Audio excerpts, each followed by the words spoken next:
Welcome everyone to another NASCAR Heat Evolution gameplay video. Today we're going to do something a little different.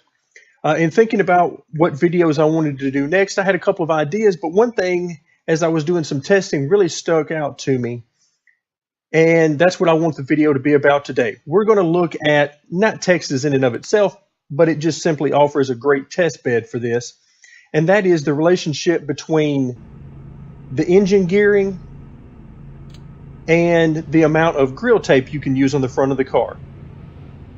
Now, in general, in real life, teams will try to put as much tape on the grill as they can possibly get away with because it's the closest thing to a free lunch that you can get in racing.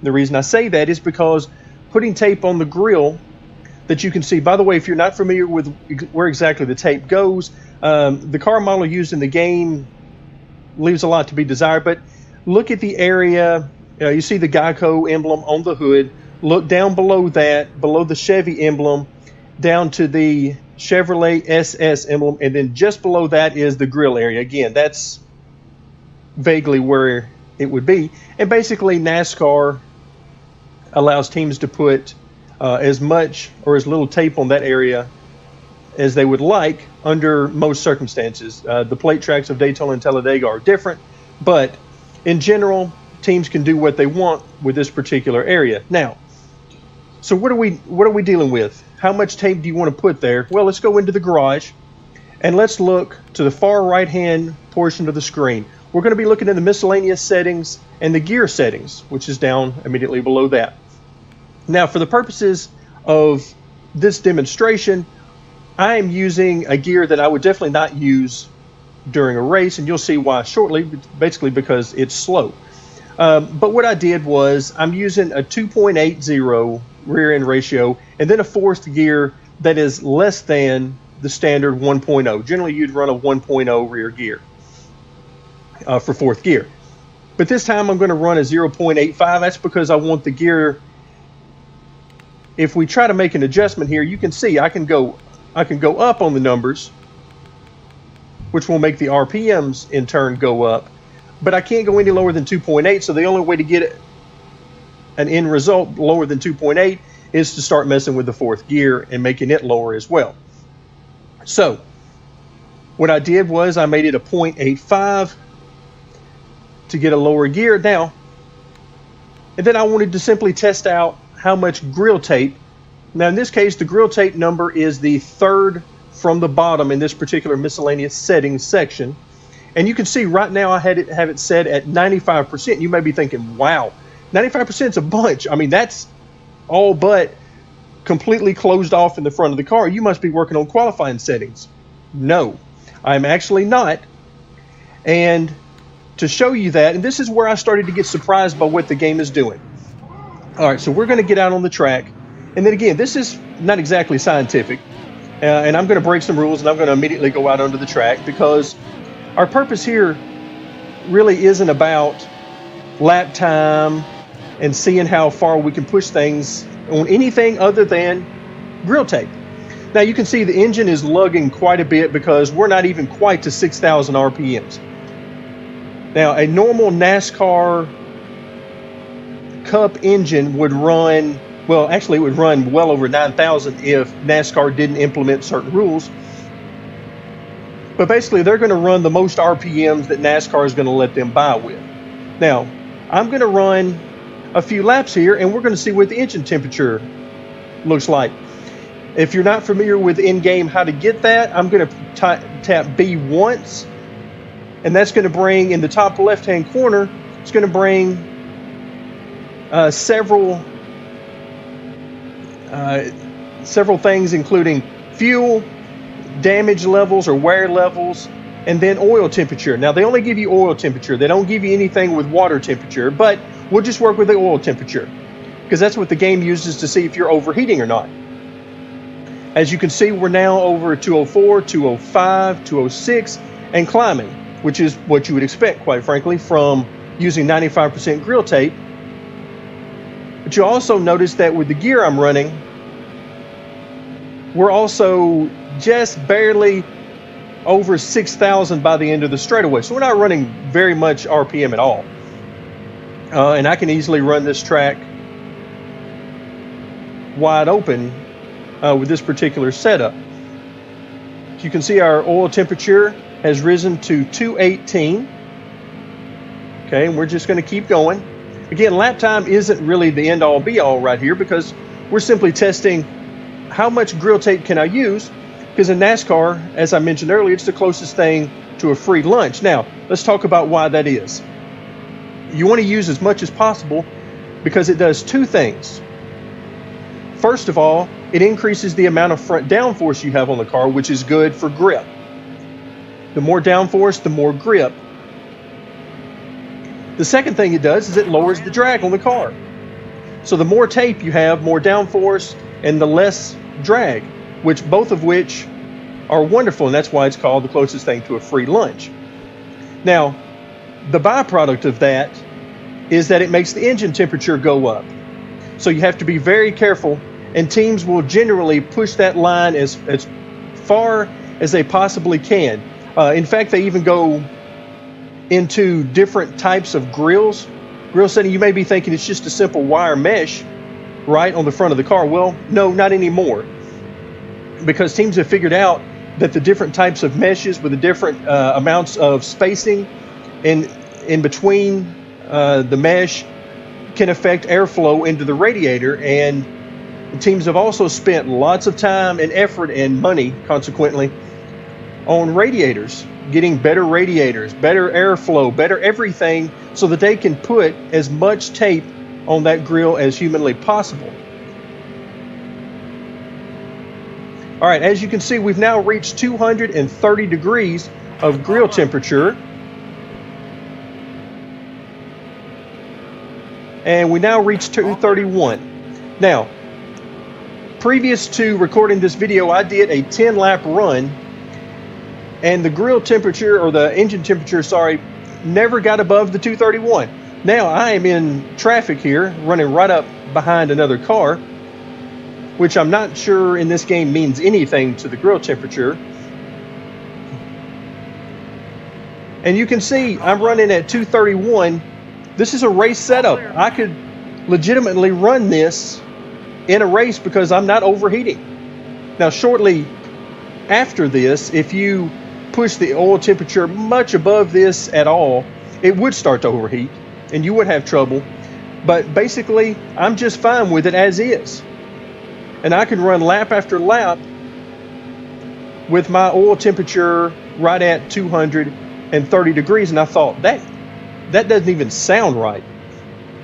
Well, it's because of the relationship between temperature and RPM. As you can see, we're running an extremely low RPM. In a realistic scenario, teams would never get remotely close to 6,000.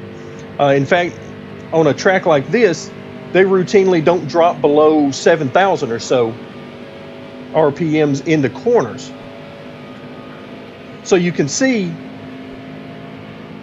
that using a very low RPM and gear will enable me to run quite a bit more tape. In fact, all but fully closed off. All right, so let's exit out of there and let's go back and let's change some things.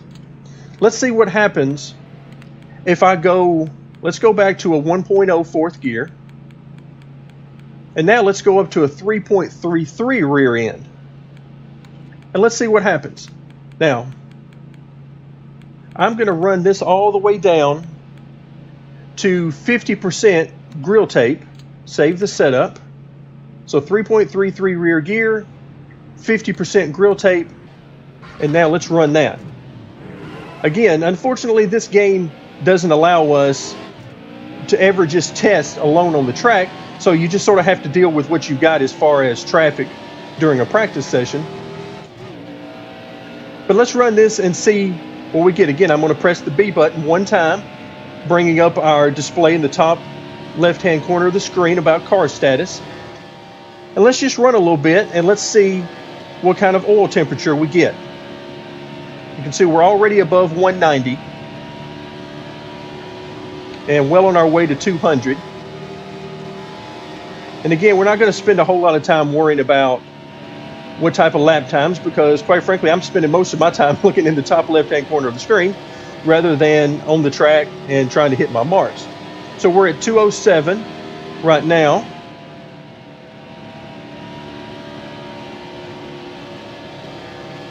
And one of the reasons I chose this track is because you can all but run it wide open. So it doesn't give the engine really any rest from turning the higher RPMs. Whatever RPMs you decide to turn, and you can see here, we're at 8,000 RPMs in the corner.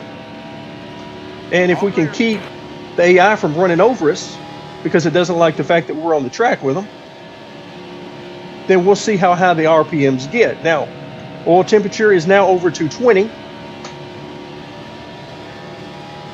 And our RPM as we approach the end of the straightaway is very close to 9,000. We're probably at 8,800, 8,900 RPM there. All right, so we're just going to keep going, maybe another lap or so, and just give the oil temperature time to keep rising if it's going to. Now we're at 226 right now, 225. All right, let's see if that continues or if it starts to stabilize. Again, RPMs, whereas just a moment ago with the gear we were running, we were roughly at 6,000 RPMs, maybe a couple of hundred more or less depending on whether we were on the straight or in the corner. So you go from 6,000 RPM all the way up to basically 9,000 at the end of the straightaway. So you're between 8,000 and 9,000 at all times. And now it looks like our oil temperature is stabilizing at about 226. And if you'll remember, this is with much less grill tape on the car. We're now down at 50% grill tape on the car as opposed to 95% grill tape. So a huge difference. Now, one other thing I would like to point out, and this is something that is strikes me odd about this game, is that normally you would think, because as you notice, I've done no cuts in the video. We're running completely seamless. Here, I made no additional changes to the setup. This is exactly the same setup with the exception of the gear and grill tape. Now, aside from the fact that this setup can be a good bit faster because we're turning more RPM, the one thing I immediately notice is that I don't seem to be getting any difference in the handling of the car. You would expect going from 50% grill tape to 95% grill tape would make a huge difference in the front downforce, and in real life it would. It would also make a huge difference in the amount of drag on the car, but it's not in the game. Basically, it's the same. I mean, the handling seems to be the same, so the difference between 50% grill tape and 95% grill tape is all but inconsequential to the handling of the car.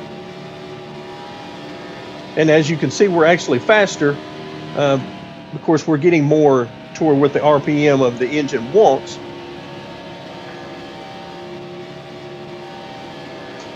But I find it very odd that relationship exists. I should be getting a completely different feel from the car using 50% grill tape as opposed to 95, but I'm not. The car basically feels the same once I account for the difference in the engine RPM and the fact that we're actually running faster. In some cases, depending on how much attention I actually pay to what line I'm running, we can be quite a bit faster. Whereas earlier we were running, somewhere around a 30.0 to a 30.1 or so with the previous gear and tapes configuration. Now we're able to run anywhere from a 29.3 to a 4 or so. But as you can see, we've run a couple more laps here, and the oil temperature is still stabilized right around 225 to 227. So, okay, with that in mind, let's go back to the garage and see exactly what we're dealing with. As you can see, Grille Tape is at 50%, and the rear end ratio, of course, we're running a fourth gear of 1.0 as opposed to a lower number just a moment ago, and our rear end ratio is at 3.33. So what I wanted to show you in this video are the two extremes of gearing and also how that affects the extremes of Grille Tape. Again, I hope you learned something. I hope you enjoyed the video, and stay tuned for more NASCAR Heat Evolution videos on Knee Pit Gaming.